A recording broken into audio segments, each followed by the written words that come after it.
Praise the Lord. आप सबको जय मसीह की। कैसे हैं आप सब लोग? आशा करता हूं, उम्मीद करता हूं कि आप लोग बहुत खुश होंगे और आनंदित होंगे और प्रभु का धन्यवाद करते हैं इस सुंदर शाम के लिए जो प्रभु ने हमारे जीवन में दी है। और आज एक विशेष टॉपिक पर हम लोग बातचीत करेंगे, जो है बहुत सारे भाई बहन हैं जो परेशानियों को देखकर भाग जाते हैं। जब उनके जीवन में कोई समस्या आती है, कोई प्रॉब्लम आती है, तो वो भागने लगते हैं, उससे भागने लगते हैं। ये फिर कई बार वो उस प्रॉब्लम के कारण जो जिम्मेदारी उनके ऊपर आ रही है, उससे वो भागने की कोशिश करते हैं।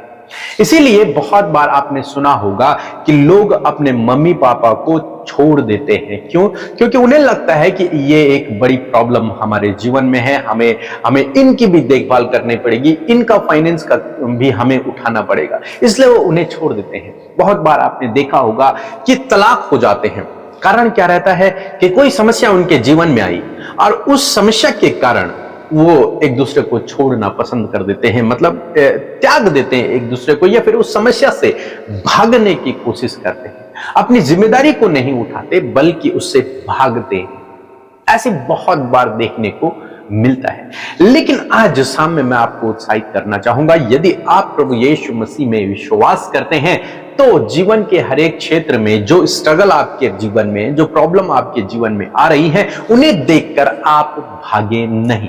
चाहे उनको देखकर आपको अपने ऊपर कई जिम्मेदारियों का एहसास हो रहा हो, भार का एहसास हो रहा हो, या फिर आपको वो समस्या बहुत गंभीर लग रही है, उससे निपटना आपके लिए मुश्किल लग रहा है, तो भी आप उस समस्या को देखकर भागे नहीं। प्रभु पर भरोसा रखें, और यदि आपने प्रभु पर भरोसा रखा तो प्रभु आपके लिए काम करेगा। जिम्मेदारी से भागे नहीं, उस समस्या को देखकर भागे नहीं। क्यों?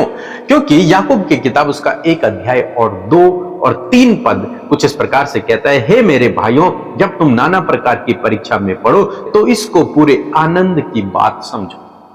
कई बार जब जीवन में परीक्षा का दौर आता है, जब समस्याएं जीवन में आती हैं, बीमारियां आती हैं, परेशानियां आती हैं, और तो उसे परमेश्वर का वचन कहता है कि आनंद की बात समझो। क्यों? क्योंकि तुम प्रभु यीशु मसीह में विश्वास करने वाले लोग हो। इसलिए इन समस्याओं को देखकर, इन परेशानियों को देखकर, इन जिम्मेदारियों को देखकर भागे नहीं, बल्कि इनको देखकर आनंदित होना, इसे आनंद की बात समझना।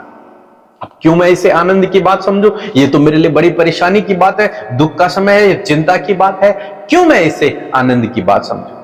क्योंकि जब परमेश्वर आपको इस समस्या से बाहर निकालेगा तो आप पहले जैसे नहीं रहेंगे। परमेश्वर आपको पहले से बेहतर बना देगा, पहले से बेहतर। जब हम इजराइलियों के जीवन में देखते हैं, वो वहां बहुत स्ट्रगल कर रहे थे मिस्र देश में, लेकिन जब परमेश्वर ने उन्हें छुड़ाया तो आप जानते हैं क्या हुआ। जब वो उस समस्या से बाहर निकले, मीन्स उस मिस्र देश से जब बाहर निकले, उस गुलामी में से जब बाहर निकले, तो वो अपने साथ में बहुत सारा सोना चांदी लेकर के वहां से बाहर निकले, बहुत सारे जानवरों को लेकर वहां से बाहर निकले। परमेश्वर ने ऐसी उनके लिए व्यवस्था की। हो सकता था वहां से खाली हाथ भी निकल सकते थे बाहर, लेकिन परमेश्वर ने उनके लिए व्यवस्था की, क्योंकि परमेश्वर ने उन्हें वहां से निकाला। यदि आप धीरज रखे तो परमेश्वर आपको निकालेंगे, और जब परमेश्वर आपको वहां से बाहर निकालेंगे तो आप यूं समझ लीजिए कि आप खाली हाथ नहीं निकलेंगे। परमेश्वर आपको बेहतर बेहतर देगा इस समस्या से, जब परमेश्वर आपको बाहर निकालेगा। तो इसलिए आपको भागने की आवश्यकता नहीं, उसमें बने रहें। और दूसरी बात मैं आपको बताना चाहूंगा कि इस समस्या के समय में परमेश्वर आपके साथ में है। परमेश्वर आपके साथ में, और जब परमेश्वर आपके साथ में है तो आपको इस समस्या से निपटने की शक्ति और सामर्थ्य भी देगा। बाइबल कहती है, जो मुझे सामर्थ्य देता है उसमें मैं सब कुछ कर सकता हूं। और बाइबल कहती है कि मेरी सामर्थ्य निर्बलता में सिद्ध होती है। तो यदि आप विश्वास में बने रहे, आपने धीरज नहीं छोड़ा, तो निश्चय प्रभु आपके जीवन में काम करेंगे।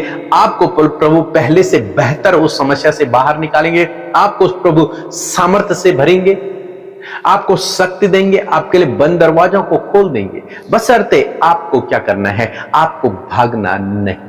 समस्या को देखकर भागना नहीं, समस्या को देखकर आपको खड़े रहना है। और जब आप खड़े रहेंगे, आप परमेश्वर के अद्भुत आश्चर्य कर्म को देखो। जब इस्राएलियों के सम्मुख लाल समुद्र था तो वो भागे नहीं, वो वहीं पर खड़े रहे। और जब खड़े रहे, जब उन्होंने प्रार्थना की, परमेश्वर उनके साथ में रहा, परमेश्वर ने दरवाजा खोला, मार्ग को बनाया, और वे उस लाल समुद्र को क्रॉस करके उस समस्या से हमेशा हमेशा के लिए बाहर निकल गए। ऐसी प्रभु आपके जीवन में भी करेगा यदि आप समस्या को देखकर भागे नहीं, यदि आप प्रॉब्लम को देखकर भागे नहीं, स्थिर रहें। चाहे कितनी भी बड़ी समस्या क्यों ना आ गई हो, तब भी स्थिर रहें। यदि आप स्थिर रहेंगे, प्रभु आपके जीवन में काम करेंगे। सो प्रभु आपको इस वचन के द्वारा बहुत से आशीष दे। आमीन।